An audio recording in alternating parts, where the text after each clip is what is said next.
The Mahabarata, the history of the Supreme Personality of Godhead and his pure devotees. Introduction. Before beginning this auspicious narration, I would like to offer my respectful obeisances unto the lotus feet of my initiating spiritual master. His Divine Grace, Om Vishnupad Paramahansa Paripajakacharya Sri Sri Madesi Bhaktivedanta Swami Prabhupada. And unto the lotus feet of my instructing spiritual master, His Divine Grace, Kirtanananda Swami Bhaktipad. May they bestow their blessings upon this work.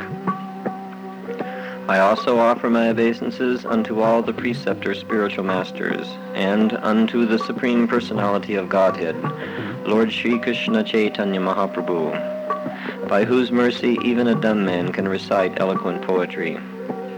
I also offer my obeisances unto the lotus feet of their lordships, Sri Sri Radha Vrindavan Chandra. May their lotus feet ever dwell in the core of my heart. Lord Sri Krishna is the original personality of Godhead, from whom all the other incarnations appear, such as Ramachandra, Nrsimha, Varaha, Kapila, etc. The Lord appears in innumerable incarnations, but the original source of all these incarnations is the most attractive two-armed form of Lord Krishna, who plays upon his flute and wears a peacock feather in his crown. This same Supreme Lord, Sri Krishna, appeared 5,000 years ago at the end of the Dwapara Yuga to re-establish religious principles and to protect the devotees. In his early pastimes, Lord Krishna lived in the land of Vrindavan with his foster father and mother, Nanda Maharaj and Yasoda. The Lord caused his spiritual abode, Goloka Vrindavan, to descend from the spiritual world to the mundane material plane. That tract of land is 90 miles south of New Delhi and is known as Vrindavan. There, Lord Sri Krishna sported with his cowherd friends and displayed pastimes unequaled anywhere in the material world. When the Lord was 16 years old, he left Vrindavan to live in the city of Mathura with his real mother and father, Vasudeva and Devaki. Later, the great city of Dwarka was built, and he resided there with his 16,108 queens. The following narration, taken from the Mahabarata, is a history of the Supreme Lord and his pure devotees, the Pandavas. Mother Earth had previously prayed for the Lord to appear and lift her great burden in the form of numerous military divisions. These military phalanxes, led by such great demons as Jarasandha, Kamsa, Shalva, and Duryodhana, were all annihilated either by the Lord himself or through his devotees like Bhima and Arjuna. This factual narration, compiled by the great sage Vyasadeva, is a true account of how that burden was lifted and how religious principles were re-established. We hope that those who listen to this auspicious narration will appreciate the Supreme Lord in his form of Parthasarathi, the chariot driver of Arjuna. The Supreme Lord held the bridle whip and reins of the chariot for his devotee Arjuna. As the great devotee Arjuna crossed the battlefield of Kurukshetra, he caused the annihilation of innumerable warriors. This account of the life of Krishna and Arjuna is especially meant for the children in our Krishna consciousness movement. By hearing about the activities of Lord Sri Krishna and Arjuna on the field of Kurukshetra, and by imitating these pastimes, their childhood life will be perfected, for the mind will be fixed on the transcendental pastimes of the Supreme Lord. As confirmed by the Supreme Lord himself in Bhagavad Gita, one who knows the transcendental nature of my appearance and activities does not, upon leaving the body, take his birth again in this material world, but attains my eternal abode, O Arjuna.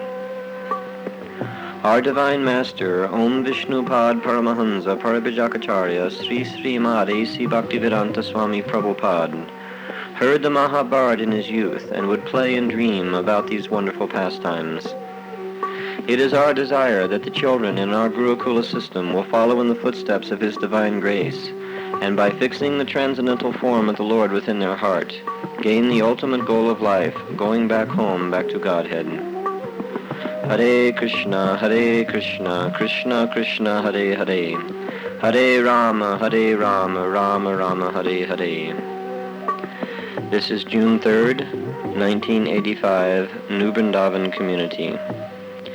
The following narration has been summarized by Sri Galima Das.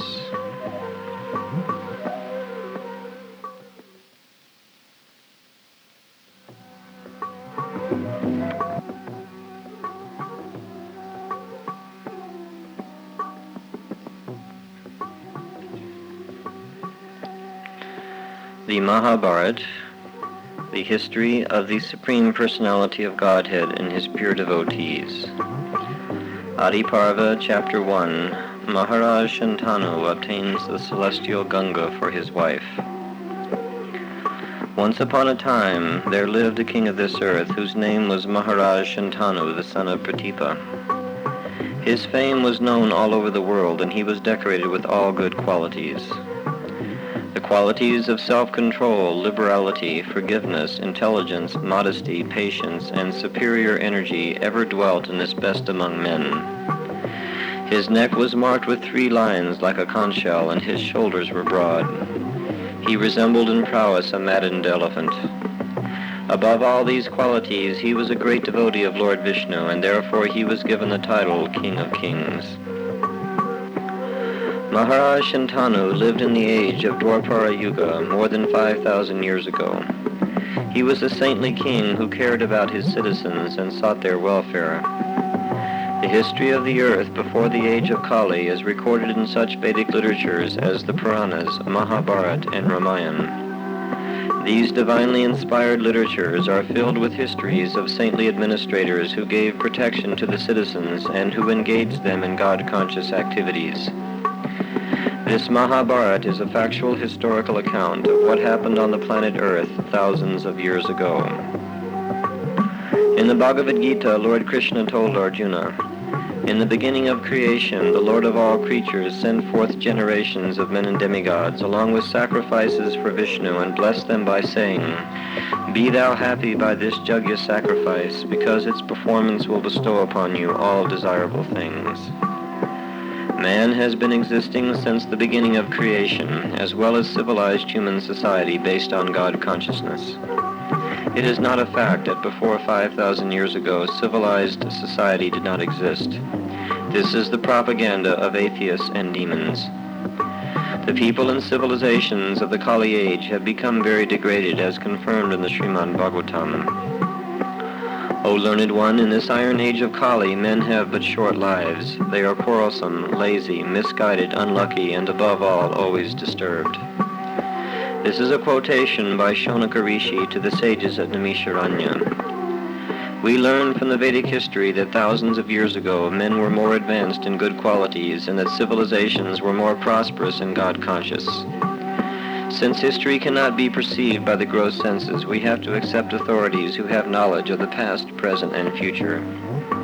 Lord Krishna is the Supreme Personality of Godhead and the Supreme Authority. Therefore, we accept his statements in Bhagavad Gita, Srimad Bhagavatam, and other authorized Vedic literatures. Once when Maharaj Shantanu, that bull among men, was wandering in the forest, he came upon a place frequented by the Siddhas and Charanas. And there he saw a beautiful woman who appeared like the goddess of fortune herself. Actually, she was the river Ganges personified. She was glancing at the monarch with longing eyes, and Maharaj Shantanu became attracted to her. He then approached her and said, "O beautiful woman, are you from the race of the Gandharvas, Apsaras, Yakshas, Nagas, or the human race? As of yet I have no queen, and your birth appears to be divine. Whatever your origin, O celestial beauty, I ask you to become my wife." The beautiful Apsara then smiled to the king and spoke to him the following words. "O king, I shall become your wife and obey your commands, but you should not interfere with anything I do, be it agreeable or disagreeable. Neither should you ever address me in unkind words. If you agree to this, I shall live with you." The king, being infatuated with love, agreed to all the proposals. Having taken the beautiful Ganga for his wife, Maharaj Shantanu passed many long years in her association.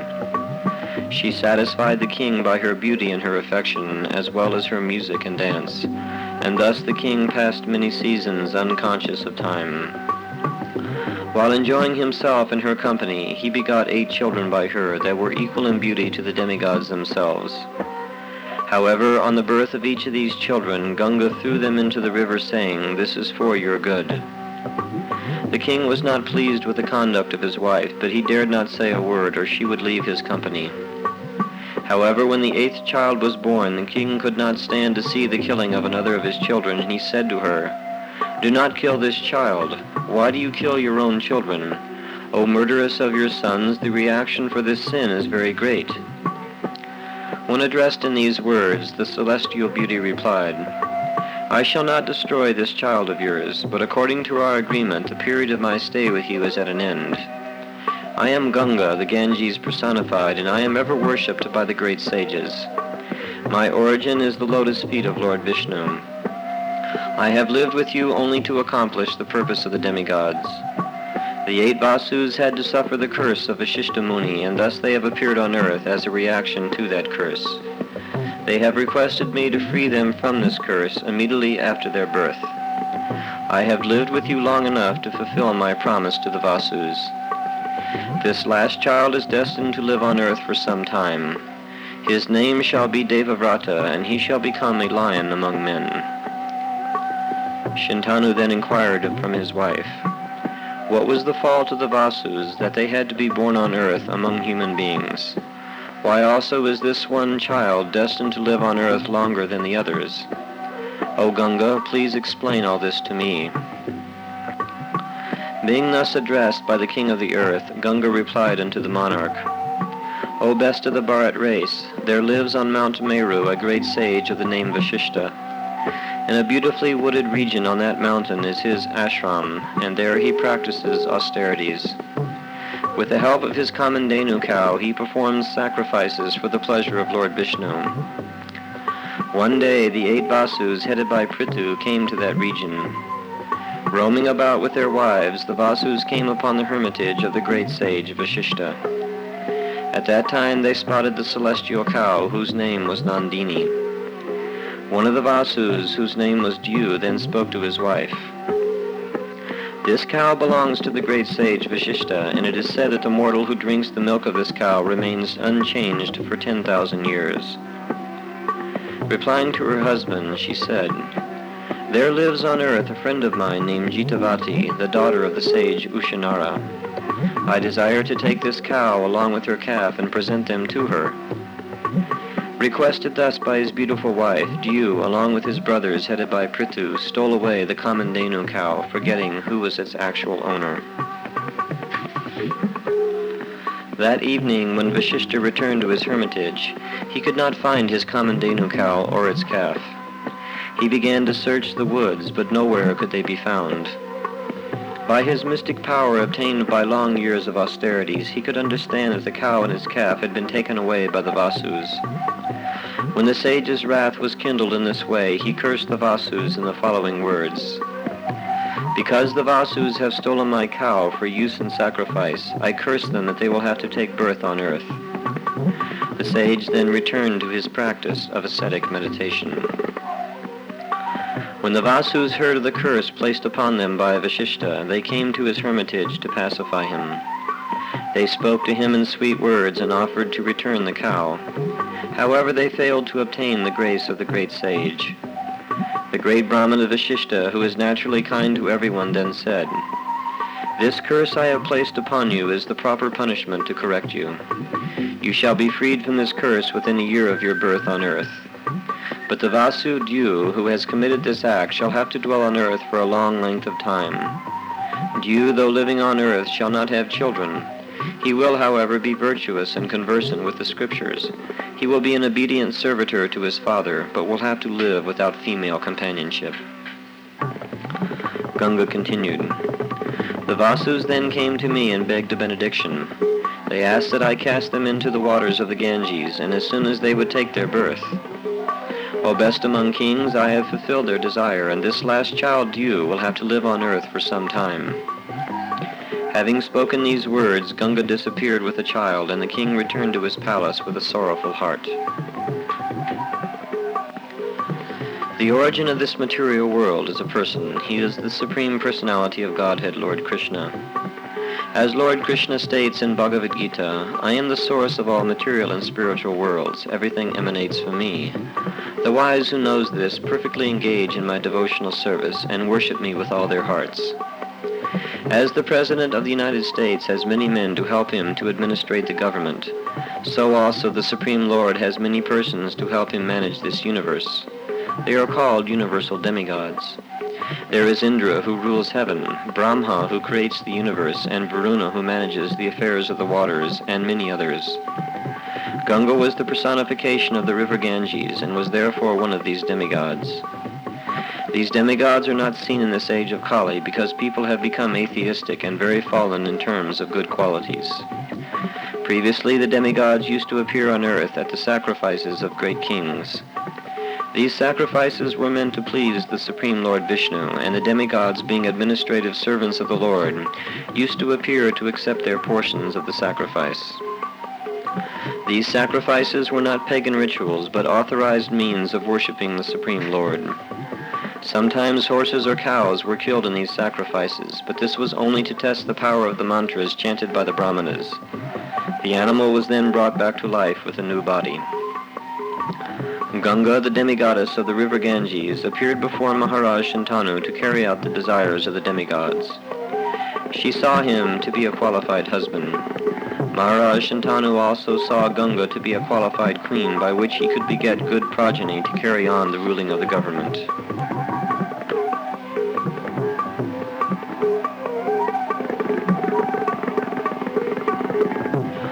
Thus ends the first chapter of the Adi Parva to the summary study of the Mahabharata entitled Maharaj Shantanu Obtains the Celestial Ganga for His Wife.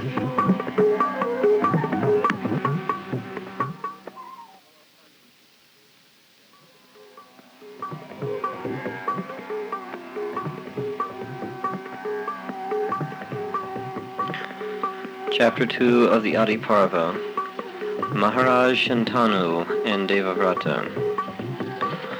Many years had now passed, and Maharaj Shantanu had to learn to live in separation from his wife and son. One day, while chasing a deer along the bank of the Ganges, the king noticed that the river had become shallow. He had never seen this before, and thus he sought the cause.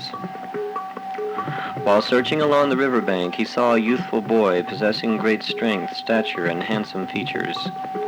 By the power of his celestial weapons, the boy had stopped the flow of the Ganges. This youth was Maharaj Shantanu's son, whom he had not seen since the boy was born. However, the king could not recognize him as such, because he had only seen his son for a few moments after his birth.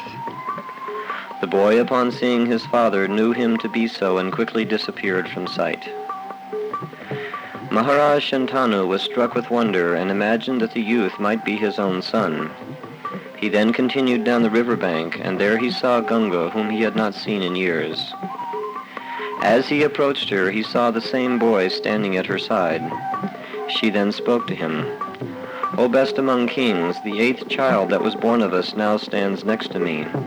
His name is Devavrata. He has been trained in the heavenly planets and is conversant with all the celestial weapons of warfare. He has become the student of the great sage Vashishta and has learned the Vedas and their branches. O descendant of Bharat, the demigods and demons look upon him with favor. Whatever knowledge is known to the great sage Brihaspati is also known to this child, and whatever weapons are known to the powerful and great Parashuram are also known to this boy. Now that his training is complete, you may take Devavrata with you and raise him as your own." Thus commanded by Ganga, Devavrata accompanied Maharaj Shantanu to his capital city. Maharaj Shantanu became attached to the boy, who was endowed with all good qualities. Devavrata also became attached to his father, and it was seen as the two were always together. They talked together, walked together, ate together, slept together, and hunted together. Indeed, they were almost inseparable. One day the king entered the forest along the bank of the Jamuna. While roaming in that region, he perceived a sweet aroma coming from an unknown direction. He searched out the origin of the scent, and while wandering here and there, he came across a woman of heavenly beauty. Her name was Satyavati, and she was the daughter of a fisherman. Desiring her for his wife, he spoke to her. "Who are you, and who has you for his daughter? Also, please tell me what you are doing here." Replying to the king, she said, "My name is Satyavati, and I am the daughter of the king of the fishermen. My father has engaged me in the pious activity of rowing passengers across the river Jamuna." Bewildered by the beauty and charm of this girl, the king approached the fisherman and spoke to him of a proposed marriage. The fisherman said to Maharaj Shantanu, "This daughter of mine certainly could not find a more suitable husband than yourself. However, you must fulfill one desire of mine. I want that the son born of my daughter be installed on the throne as king of the world, and no one else can be your successor." When that great descendant of Bharat heard this, he felt no desire to grant such a benediction, and thus he returned to his capital. While riding on his chariot, he constantly thought of the beautiful fisherman's daughter. With a sorrowful heart, he entered his palace and did not say a word to anyone, not even Devavrata. Upon seeing his father's unhappiness, he approached him and inquired in the following words, "Why is it that today you are especially unhappy? You have not spoken a word to me, nor do you go about your duties as usual. Please tell me the cause of your distress so that I may find a cure for it." When spoken to in these words, Maharaj Shantanu replied, "My dear son, I am thinking of the instability of human life. If any danger were to overcome you, I would be without a son. You are like 100 sons to me, and I do not desire to marry again. I only desire that our dynasty be perpetuated. The wise say that he who has one son has no son at all. It is quite possible that you will be slain on the field of battle, and if that happens, what will be the state of the Bharat dynasty? It is these thoughts that have made me so unhappy." Devavrata was endowed with great intelligence and reflected on his father's words. He felt that there was something more than his father had revealed. He then went to the king's chariot driver and inquired from him about the cause of the monarch's distress. The charioteer told Devavrata about the fisherman's daughter and the benediction sought by the father. Understanding the situation, Devavrata, accompanied by some of the elders of the family, went to the fisherman's cottage. The chief of the fishermen greeted Devavrata and spoke to him in the following words, "O son of Shantanu, I welcome you, for you are the best of the wielders of weapons. Your power is great, but I have something to tell you. Even if the future husband of my daughter were to be Indra himself, he would have to lament, for the requirements for marrying my daughter apply to all. Many sages have told me that your father is the only suitable husband for Satyavati. I have even rejected the requests of the great sages in the matter of her marriage. The one great obstacle to this marriage is that you will be crowned king and not the son of Satyavati and Shantanu. This is all I have to say in the matter." Understanding the desire of the fisherman, Devavrata meditated on the situation, and wanting to benefit his father, he spoke the following words to the fisherman. "O fisherman, listen to my vow. There has not been, nor will there ever be born, a man who can make this vow. I shall fulfill your desire. I take the vow that the son born of Satyavati and my father shall be king, and I shall relinquish my claim to the throne."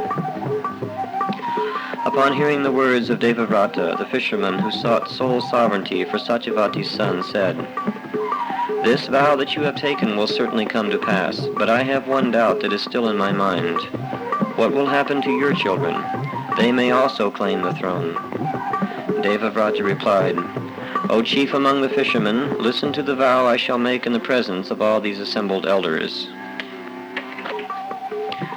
I have already relinquished my claim to the throne, and now I shall settle the matter of my descendants.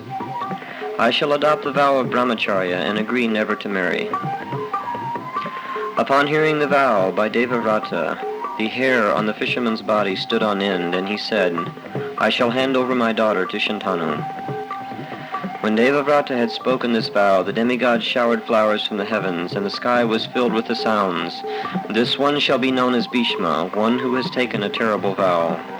The only sounds heard were Bhishma, Bhishma, this one shall be called Bhishma. Ganga's son then took Satyavati on the chariot and returned to Hastinapur.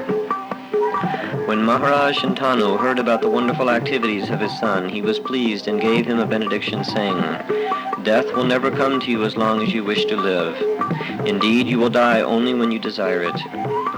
Thus Satyavati was married to Shantanu, and that glorious monarch accepted her into his household and maintained her as she desired. Devavrata had taken a lifelong vow of celibacy, and this was unheard of amongst the Kshatriyas. Kshatriyas usually have many wives and sometimes hundreds of children. This was not uncommon in the previous ages. Many Kshatriyas are in the mode of passion, and it is almost impossible for them to control their sex desire, which is the cause of all bondage to this world. They therefore took many wives and maintained them in great opulence.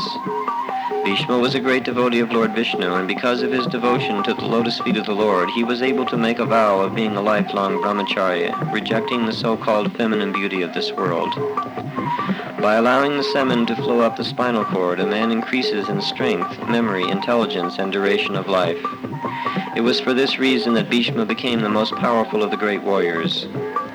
Even in his old age, during the Battle of the Bharatas on the field of Kurukshetra, he was considered to have been the most powerful warrior. This was due to his lifelong celibacy and his being a great devotee of the Lord. Thus ends the second chapter of the Adi Parva to the summary study of the Mahabarata entitled Maharaj Shantanu and Devavrata.